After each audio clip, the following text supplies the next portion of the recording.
So what is your goal with waist training? Today, we're going to talk about all kinds of different goal setting techniques with waist training.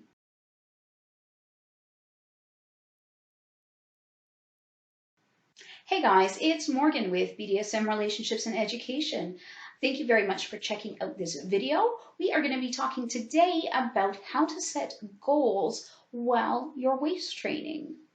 So if you haven't done so already, please don't forget to subscribe to my channel. Give this video a thumbs up if you enjoy it. You can also check me out over on my website where you can find my book for sale, as well as all kinds of different BDSM topics. So today's topic is going to be goal setting as it relates to waist training. Now, this is important because waist training is a long-term thing. We talked about that in one of the previous videos, which I will link, up here. I always get it confused. But I'll link that video for you where we talk about waist training and how to go about it and what exactly it is. So today I just want to talk quickly about how to set different goals for your waist training journey, because that's really what it is. It's a journey that you're embarking on, and it's going to take a while, but the end result is generally worth it. So there's different ways that you can set goals for waist training. The first one is just to set small steps. So say I want to be able to cinch down 1 to 2 inches.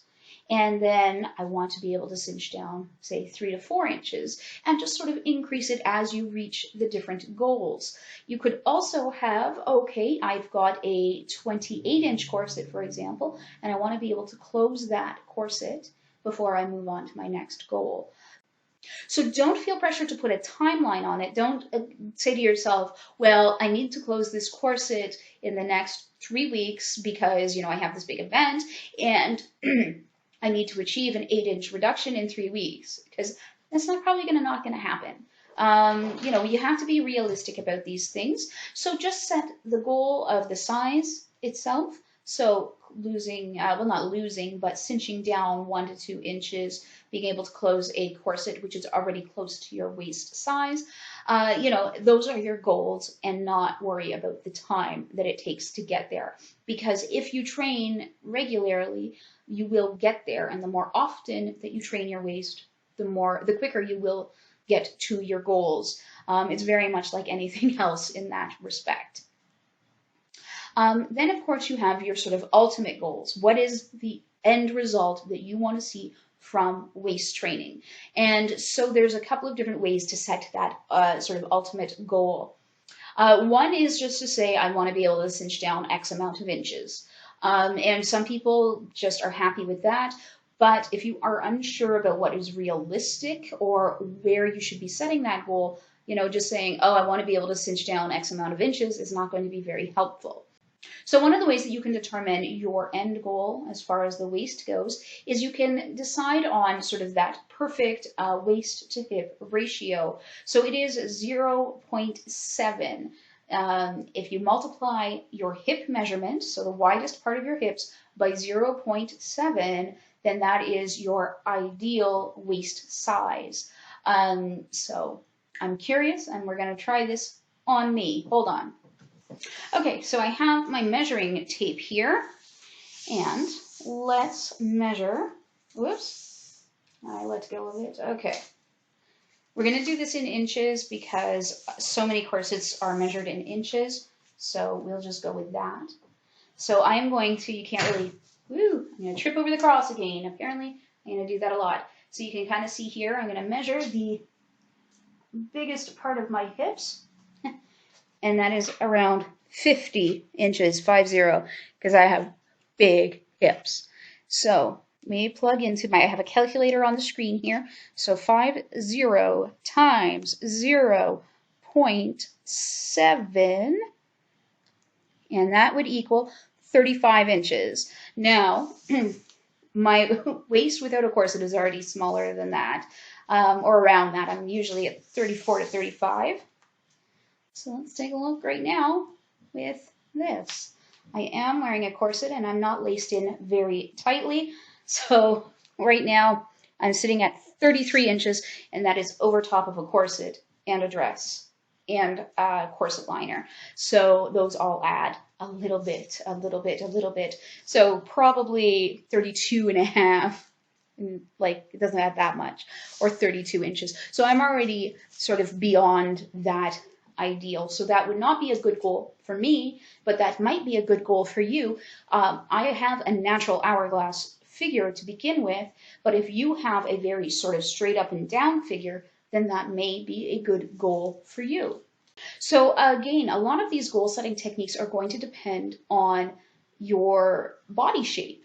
So another way that we can do this, and I'm going to play around with some of these because I think that it's kind of fun, is that your waist measurement, so your corseted waist, should equal the same as the thickest part of your thigh, so your upper leg.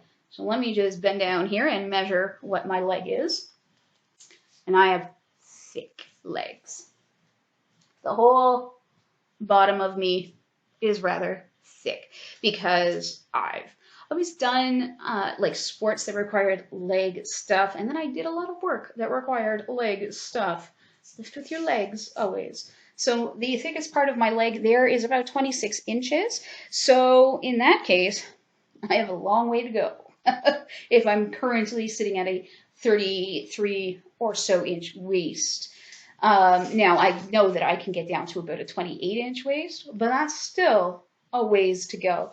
So that even is probably going to be a very unrealistic goal for myself just because of where I'm starting. So that would be, I'm starting with a 35, 34-inch waist and trying to go down, in this case, to a 23.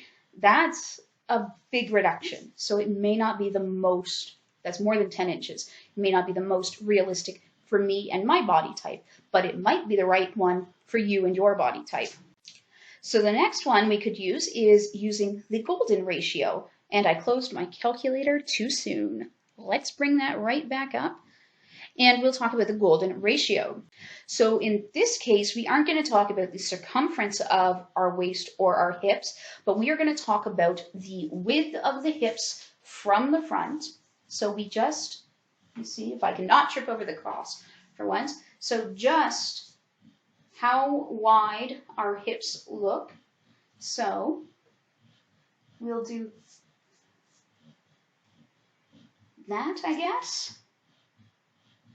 So for me, that's about 23 inches. So that makes sense that, I mean, it may even be a little more than that. It should be maybe 25, but we're just talking about the visual part that you can see.